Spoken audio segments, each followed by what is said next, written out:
देख रहे हैं नेटवर्क 33 राजकुमार के साथ। तो चलिए बढ़ते हैं आज की कहानी की ओर। दोस्तों, मान लो रात के करीबन 1 बजे आप एक अनजान जगह पर हो और वहां पर अजनबी लोगों की मंडली आपसे कहे कि हम में से 3 लोग भूत हैं। तो आप बताओ कि हम में से वो 3 भूत कौन हैं। अगर नहीं बता पाए तो हमेशा के लिए हमारी मंडली में शामिल होना पड़ेगा। तो ऐसे में आपका रिएक्शन क्या होगा, आप क्या करेंगे? दोस्तों, जाहिर सी बात है आप उनकी बातों पर हंस पड़ेंगे, क्योंकि उस रात मैंने भी यही गलती की थी जिसका खामियाजा मैं आज तक भुगत रहा हूँ। आखिर क्या हुआ था उस रात मेरे साथ, आखिर मैं कैसे बचा उन 3 भूतों से, आइए मैं आप सभी को शुरू से बताता हूँ। तो हुआ कुछ यूं था कि मैं उस रोज दिनाजपुर के लिए निकला था, पर बीच रास्ते में मेरी बस बिगड़ गई, जिसके चलते मेरा दिनाजपुर का सफ़र लंबा हो गया। क्योंकि जिस जगह हमारी बस बिगड़ी थी वहां से कोई भी दिनाजपुर के लिए डायरेक्ट सवारी उपलब्ध नहीं थी। ऐसे में मुझे आगे का सफ़र 2 हिस्सों में पूरा करना था, जिसके लिए मुझे पहले समालखा वाली बस पकड़नी थी, फिर समालखा से दिनाजपुर के लिए दूसरी बस पकड़नी थी। पर मसला अभी सुलझा नहीं था, क्योंकि समालखा वाली बस रात के 10 बजे आने वाली थी, जिसका मतलब था कि जब तक मैं समालखा पहुंचता तब तक आधी रात हो जाती, और जिसके बाद मुझे फिर अगली सुबह ही दिनाजपुर के लिए बस मिल पाती। और यही वो मसला था जिसने मुझे उलझाए रखा था। आखिर सवाल रात गुजारने की थी, वो भी एक ऐसी जगह पर जिसके बारे में मुझे जरा सी भी जानकारी नहीं थी। खैर, इसके बावजूद भी मैंने समालखा वाली बस पकड़ी और रात के करीब 1 बजे मैं समालखा उतर गया। बस से उतरते ही जब मैंने अपने इर्द गिर्द नज़रें दौड़ाई तो हर तरफ खामोशी और सन्नाटा ही पसरा हुआ नजर आया। वो तो गनीमत थी कि स्ट्रीट लाइट चल रही थी, जिससे मुझे थोड़ी राहत तो मिली, पर यह काफ़ी नहीं था। सड़क के दोनों ओर कतार में दुकानें थी जो सारी की सारी बंद हो चुकी थी। अभी मैं यही सोच रहा था कि मैं कहाँ जाऊं, क्या करूं, कि इसी बीच मुझे कुछ लोगों के ठहाके की आवाज़ सुनाई दी। मैंने फौरन ही अपने कदम उस तरफ बढ़ा दिए जिस ओर से उन ठहाकों की आवाज़ें आ रही थी। कुछ आगे जाते मुझे एक चाय की दुकान दिखी जो अभी भी खुली हुई थी, और वहीं पर कुछ लोग बैठे गप्पे हाँक रहे थे। उन लोगों पर नज़र पड़ते ही मैं भी उस चाय की दुकान पर पहुंच गया और उस चाय से 1 कप चाय मांगी। अभी मैंने उस चाय वाले से चाय मांगी ही थी कि मैंने नोटिस किया कि वहाँ पर मौजूद लोग मेरे आते ही एकदम से खामोश हो गए। उन्हें एकदम से खामोश देखकर मैं मजाक में मुस्कुराते उनसे कह बैठा कि आप लोग तो ऐसे खामोश हो गए हैं जैसे कि आपने कोई भूत देख लिया हो। अभी मैंने इतना ही कहा था कि तभी उनमें से एक ने मेरे से सवाल करते हुए कहा, तुमने कभी भूत देखा भी है? जिस पर मैंने मुस्कुराते हुए कहा, जी बिल्कुल नहीं, और देखूंगा भी तो कैसे, जब भूत जैसा कुछ असल में होता ही नहीं है। ये तो सिर्फ हमारे दिमाग का वहम है जो डर की स्थिति में हमारा दिमाग हमें दिखाता है। मेरे ये कहते उस आदमी ने सवाल करते हुए पूछा, क्या तुम अभी डरे हुए हो? जिस पर मैंने थोड़ा हिचकिचाते हुए बोला, नहीं तो, आखिर यहाँ डरने जैसा है भी क्या? मेरे इतना बोलते उस आदमी ने बोला, अभी मेरे साथ कितने जन तुम्हें दिखाई दे रहे हैं? इससे पहले मैं उन्हें गिनता कि उस आदमी ने कहा, मेरे को लगाकर अभी मेरे साथ 6 जन और हैं, जिसमें से 3 भूत हैं, और तुम्हें ये पहचानना है कि हम 7 जनों में से वो 3 भूत कौन है। अगर तुम उन्हें नहीं पहचान पाए तो तुम्हें हमारी मंडली में हमेशा के लिए शामिल होना पड़ेगा। अब ये सुनते मेरा तो दिमाग चकरा गया। दरअसल इस बार उस आदमी का लहजा बदला हुआ था। उसके लहजे से ये साफ लग रहा था कि वो ये बात पूरी गंभीरता के साथ कह रहा है। शायद वो मुझे डराना चाहता था। इसलिए मैंने उस आदमी की बात का जवाब देने के बजाय थोड़ा मुस्कुराया और फिर चाय वाले की तरफ पलटते हुए बोला, अरे भाई साहब, चाय बनी कि नहीं अभी तक?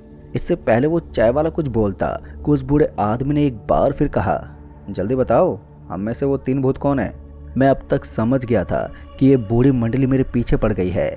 अगर मैंने अपनी जुबान और चलाई तो मामला कहाँ जाके थमेगा, इसका कोई अंदाजा नहीं था। लिहाजन मैं पीछे पलटा ये कहने के लिए कि मैंने सिर्फ मजाक किया था। मेरा इरादा उनके भावनाओं को ठेस पहुंचाने का हरगिज नहीं था। पर जैसे मैं ये कहने के लिए पीछे पलटा तो वैसे उस बूढ़े आदमी का तमतमाया चेहरा देखकर मेरी तो बोलती बंद हो गई।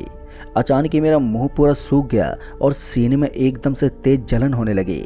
इससे पहले मैं कुछ समझ पाता कि उस बूढ़े आदमी ने एक बार फिर अपनी बात को दोहराते हुए कहा, तुम बता रहे हो कि नहीं?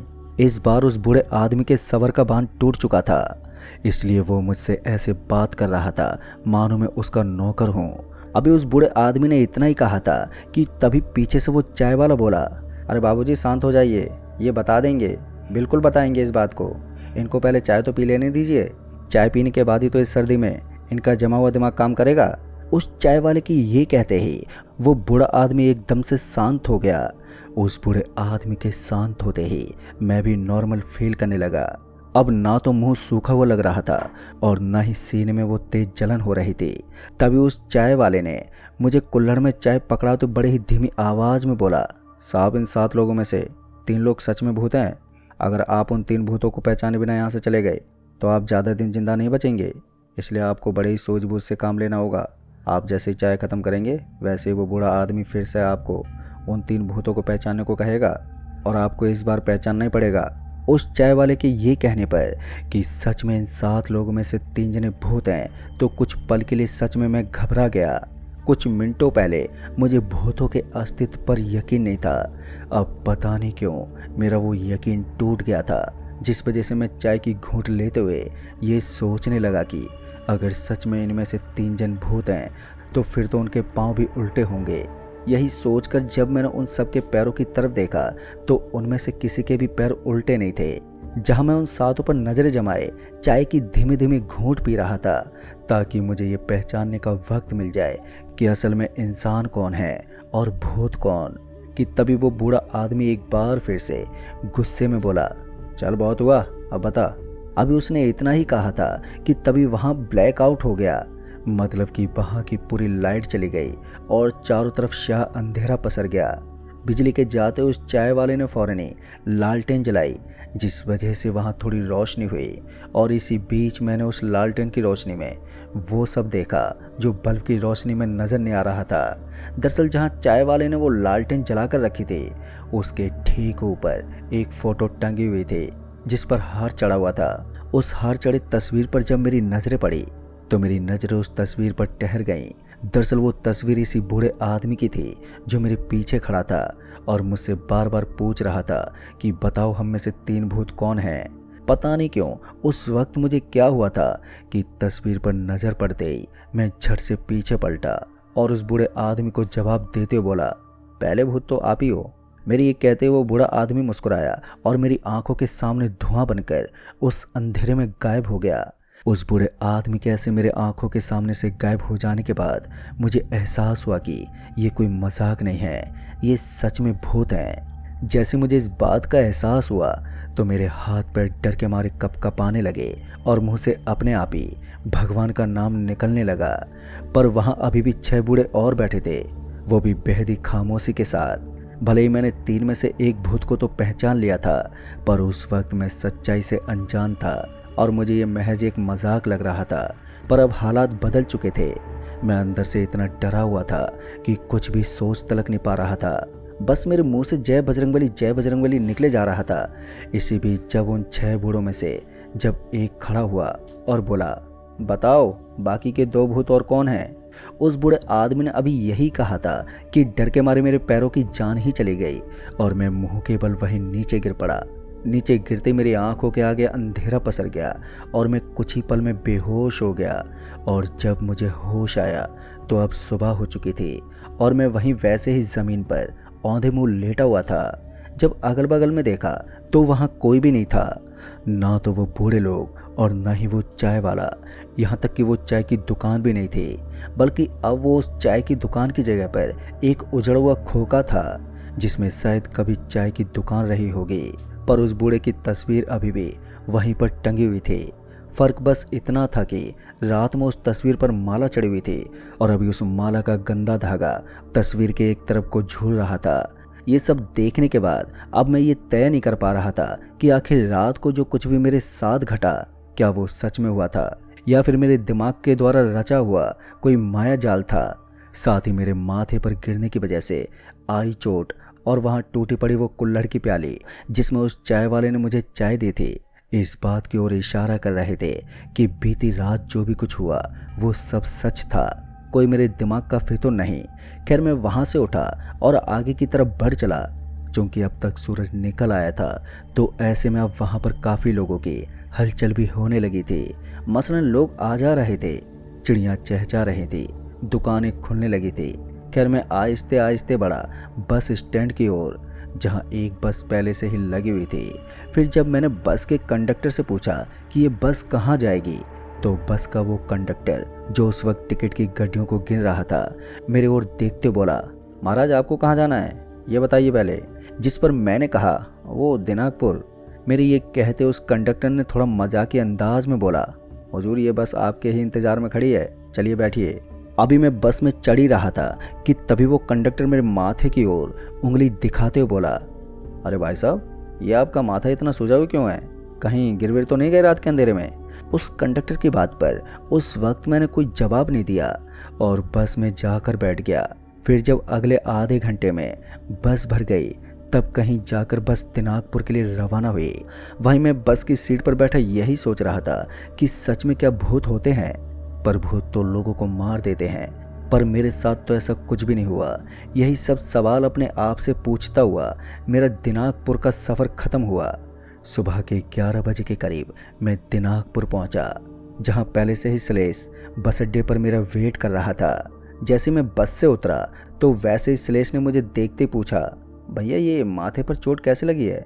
उस वक्त मैं वो सब दोबारा याद करना नहीं चाहता था जो पिछली रात हुआ था, लिहाजन मैंने सलेश को ये बोल दिया, एक जगह पर पैर फिसल गया था और ये चोट लग गई। खैर उस वक्त मैंने सलेश से असल बात छिपा ली, पर मुझे ये पता नहीं था कि ये मेरी ज़िंदगी की सबसे बड़ी भूल साबित हो जाएगी। दोस्तों उस वक्त मैं सलेश के साथ उसके घर गया। फिर वहाँ से फ्रेश होने के बाद मैं कचहरी पहुँचा, जहाँ ज़मीन के मामले में आज फैसला आने वाला था। फिर जब कचहरी का फैसला आया तो सलेश और मैं खुशी से झूम उठे। दरअसल हम पिछले 7 सालों से चल रहा ये केस जीत चुके थे। इसके बाद हम खुशी खुशी सलेश के घर गए और वहाँ इस जीत को सेलिब्रेट किया और इसी मौज मस्ती में रात हो गई। देर रात हमारी पार्टी ख़त्म हुई और बस हम सोने ही जा रहे थे, तभी सलेश के फ़ोन की रिंग बजी और फिर जब सलेश ने बात करके फ़ोन काटा तो फ़ोन काटते सलेश ने कहा, भैया अभी नवादा के लिए निकलना पड़ेगा, एक मैटर हो गया है। इस पर मैंने सलेश से पूछा, क्या बात है, हुआ क्या है। पर मेरे सवाल का सलेश ने कोई भी जवाब नहीं दिया। मेरे सवाल का उल्टा सलेश ने बड़े अजीब ढंग से बर्ताव करते हुए बोला, आप आ रहे हैं या मैं अकेला ही चला जाऊं। सलेश के ऐसे बर्ताव से मैं समझ गया कि इस समय बात बढ़ाने का कोई तुक नहीं बनता, लिहाजा मैंने बड़े ही प्यार से सलेश से कहा, हाँ मैं आ रहा हूँ तेरे साथ। मेरे ये कहते ही सलेश ने अपनी लाल कार निकाली और हम रात के करीबन 12 बजे निकल गए नवादा के लिए सलेश का मैटर सुलझाने, जिसके बारे में मुझे अभी तक कुछ भी पता नहीं था। खैर हम निकल तो गए थे पर सलेश ने चुप्पी साध रखी थी, मतलब कि वो चुपचाप ड्राइव किए जा रहा था। चूँकि हम दोनों के बीच कोई बातचीत नहीं हो रही थी, इसलिए मुझे कुछ ही देर में उबासियाँ आने लगी और धीरे धीरे पलकें भारी होती चली गई और इसी बीच में कब सो गया मुझे पता ही नहीं चला। अब मुझे रह रहकर हाईवे से आती जाती गाड़ियों की हल्की फुल्की आवाज़ें सुनाई दे रही थी। फिर इसी बीच सलेश ने अपनी चुप्पी तोड़ते बोला, भैया चाय पियोगे क्या। चूँकि उस वक्त नींद मेरे पर हावी हो रखी थी, इसलिए मैं बिना आँख खोले ही बोला, नहीं मुझे नहीं पीनी। मेरे ये कहने के कुछ देर के बाद मुझे एहसास हुआ कि गाड़ी कहीं पर रुकी हुई है। फिर जब मैंने आँख खोलकर ड्राइविंग सीट की ओर देखा तो सलेश अपनी ड्राइविंग सीट पर नहीं था। सलेश को ड्राइविंग सीट पर ना पाके मैं उसे ढूंढने के लिए कार से उतरने ही वाला था कि तभी मुझे लोगों के ठहाके मारने की आवाज़ सुनाई पड़ी। वो आवाज़ सुनते मेरे पूरे बदन के रोंगटे खड़े हो गए। डर के मारे दांत आपस में मिसे आने लगे। दरअसल ये उन्हीं 7 बूढ़े लोगों के ठाके की आवाज़ थी जिनके हाथों से मैं पिछली रात बचा था। फिर जब मैंने कार की विंडो से बाहर झांका तो मैंने देखा कि सड़क की ठीक दूसरी तरफ वही चाय की दुकान खुली हुई है और वही 7 बूढ़े आदमी बैठे हुए हैं और सलेश भी उन्हीं बूढ़े आदमियों के बीच बैठा हुआ ठाके मार रहा है। सलेश को उन भूतों के बीच बैठा देख मैं बदहवास हो गया। तभी मैंने सलेश को आवाज़ देने की कोशिश की पर मेरे मुंह से आवाज़ ही नहीं निकल रही थी। मैंने गाड़ी का हॉर्न भी बजाया, ये सोचकर कि सलेश कार की हॉर्न सुनकर मेरे पास लौट आएगा, पर कार के हॉर्न का सलेश के ऊपर कोई असर ही नहीं हुआ। अभी मैं लगातार हॉर्न बजा ही रहा था कि तभी उस चाय वाले की नज़र मेरे पर पड़ गई। वो चाय वाला मुझे देखते इशारे से अपनी ओर बुलाने लगा। इससे पहले मैं कुछ सोच पाता कि तभी पीछे से किसी बड़ी गाड़ी ने जोर से टक्कर मार दी और टक्कर होते मेरा सर कार के डैशबोर्ड से बड़े ही जोर से टकरा गया और उस जोरदार टक्कर के बाद मेरी आंखें बंद हो गईं। आंखें खुली तो मैं किसी अस्पताल में था। माथे और हाथ पैरों पर पट्टियां बंधी हुई थी। सामने सलेस का छोटा भाई खड़ा था। मुझे होश में आते देख वो अचानक से रोने लगा। इससे पहले मैं सलेस के बारे में कुछ पूछता कि वो रोते बोला, डॉक्टर भैया को नहीं बचा पाए। उसके एक कहते ही कि डॉक्टर भैया को नहीं बचा पाए। मैंने उससे सवाल करते पूछा, क्या मतलब डॉक्टर भैया को नहीं बचा पाए? मेरे इस सवाल पर सलेस के भाई ने कहा, उस एक्सीडेंट में सलेस भैया को बहुत ही गंभीर चोट आई थी जिस वजह से डॉक्टर भैया को नहीं बचा पाए। उसके एक कहते मैं चौंक गया क्योंकि जब गाड़ी का एक्सीडेंट हुआ था तो उस वक्त तो सलेस गाड़ी में था ही नहीं। फिर वो गाड़ी में कब और कैसे आया? खैर मेरे अस्पताल से छूटने से पहले ही सलेस का क्रियाक्रम कर दिया गया। वहीं सलेस के मौत के बाद मैंने किसी से उस घटना के बारे में चर्चा नहीं की क्योंकि मुझे ऐसा लगा कि कोई मेरे बातों पर विश्वास नहीं करेगा और हो सकता है कि मुझे ही सवालों के कटघरे में खड़ा कर दे। पर दोस्तों आज भी उस समालखा से गुजरते वक्त मुझे वो उजड़ी हुई दुकान दिखाई देती है और कुछ देर के लिए मैं आज भी सहम जाता हूँ। काश दोस्तों मैं सलेस को अपनी उस घटना के बारे में बता देता तो शायद वो आज मेरे साथ जिंदा होता और यही एक बात मेरे जहन में आज भी मुझे कचोटती रहती है। तो दोस्तों इस कहानी में बस इतना ही। कहानी आपको पसंद आई हो तो वीडियो को लाइक शेयर कमेंट ज़रूर कर दें और साथ ही अगर आप चैनल पर नए हैं तो चैनल को भी सब्सक्राइब ज़रूर कर दें। तो मैं आपका दोस्त राजकुमार जल्द ही मिलूंगा ऐसे एक और स्कैरी हॉरर स्टोरी के साथ। तब तक के लिए बाय एंड टेक केयर।